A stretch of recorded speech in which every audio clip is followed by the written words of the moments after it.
Hey there, everyone. Welcome to this morning's edition of the MPC Markets Morning Call. I'm Mark Gardner. It's 30th of June, 2026, end of financial year for the Australian market. So I'm assuming there'll be a little bit of, tax loss selling, etc., going on. But I would imagine with what's going on in the US market, we had a really positive bounce last night. The Dow hit a new record.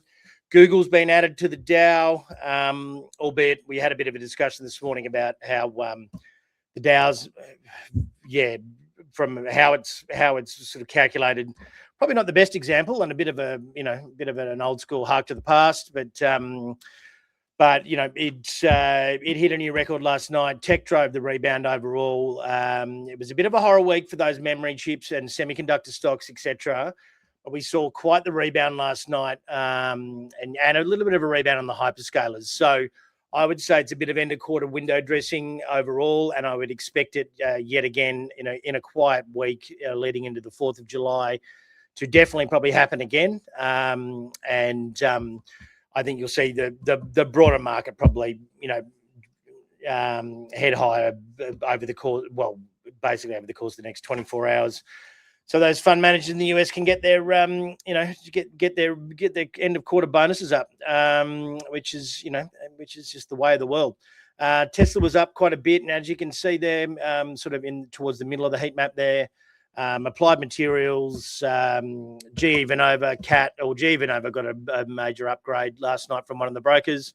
CAT seems to be going with all the data center build out because they provide the diesel generators. So it went with the chip stocks as well, Lam Research. But then you've obviously got AMD, Intel, Cisco on the left-hand side here, bottom left-hand side. Micron was only up a little bit. We had Google's inclusion in the Dow was obviously pretty good for it as well. And then Amazon up as, up and those with momentum like Eli Lilly in the top right-hand corner there, continuing to push a little bit higher. It was the defensive names that really, the capital switched out of. And we're really, we haven't seen a buy everything rally for quite some time now. It's either very focused in one singular sector or subsector, or it's a growth, it's a risk on to risk off switch back and forth. Which in my mind is a real reflection of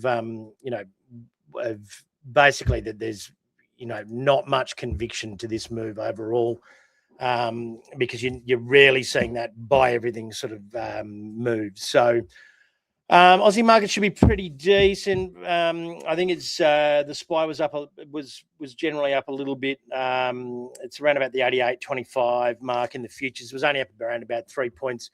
There was some corporate news this morning. Collins Food hit record revenues. Their statutory net profit was up 280%. Catalyst Metals did a deal. IGO completed a Copper Wolf acquisition, and Capricorn Metals got some approval for Mount Gibson Gold Project.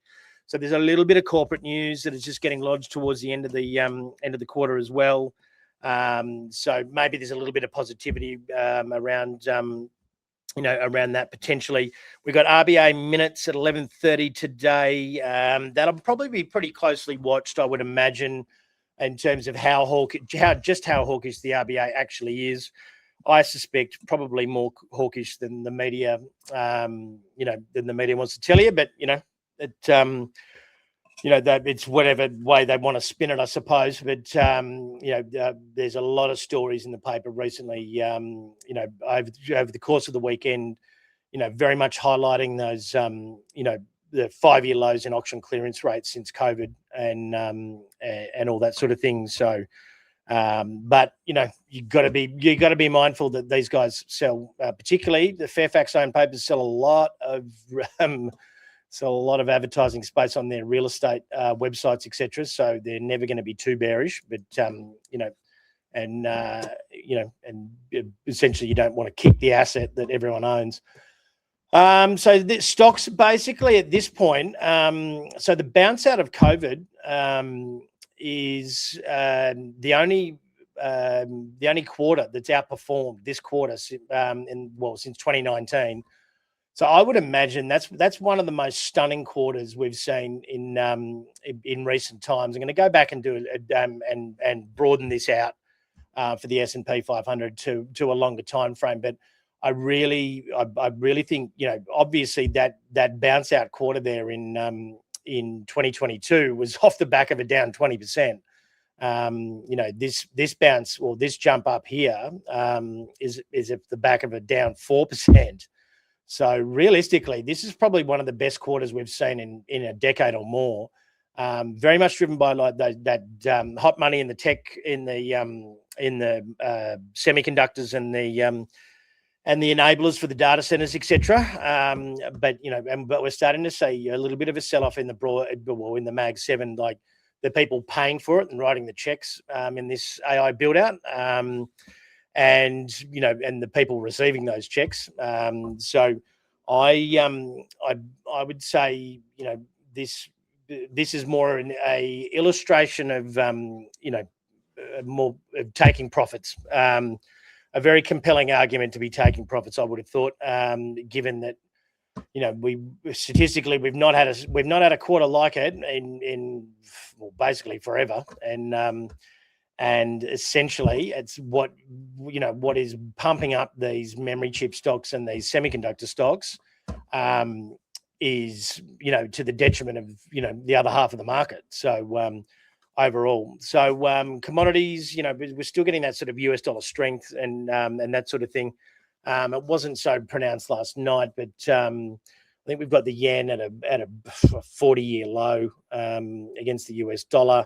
I'm going to put a little article out on what that means for equity markets later on today, because there's also massive short position in the yen overall from speculators, and we're also at very key intervention levels from the Bank of Japan as well. So if anyone remembers that carry trade, where that yen can affect equity markets.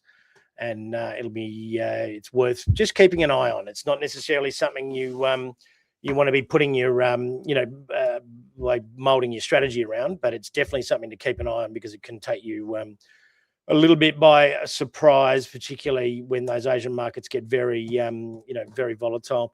We're going to have Nike earnings tomorrow night. We've got building approvals at some stage in the next couple of days as well. Private sector credit, I didn't see that number. Maybe that's out today as well. And then we got non-farm payrolls on the Thursday night. So we will have Independence Day holiday on the Friday. Markets will be very quiet, but it'll be one of the first times we get, one of very few times in my 30 years I've seen, where we actually get a Friday market and to digest the US payrolls numbers. So could be an interesting day on fairly thin volume.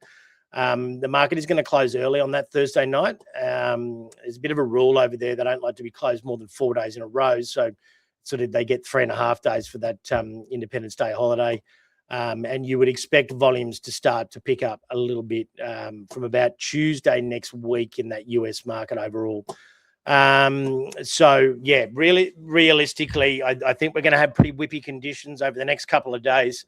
I highly suspect that there'll be end of quarter window dressing in most things, given excuse me, how good this quarter's been. And then maybe some profit taking into the new quarter as they start to rebalance. So we've been very distracted by the war. We've been very distracted by SpaceX, etc. We got valuations at pretty high levels here at the moment, and I would expect that there would be a broader rebalancing leading into the back half of the year. Now we're at the halfway mark. So yeah, we'll for those of you who enjoy the morning call, please go and subscribe on your favorite platform. Just look for MPC Morning Call. Just search it on Spotify, Apple Podcasts, or YouTube. And you can also get our weekly podcast, Bulls versus Bears, with myself, Finn Judell, Kai Chen, Jonathan Takadina, and we just sort of pretty casual and non-technical run through the markets for the week, and usually a little bit of a specialist topic that we go into overall. So yeah, so if you're enjoying it, please subscribe. Helps us out quite a lot, and then you'll it'll get delivered to your device every day. in terms of the ASX today, don't expect a huge amount. We have started to see some nice green shoots in some of these biotech names and a little bit of momentum overall.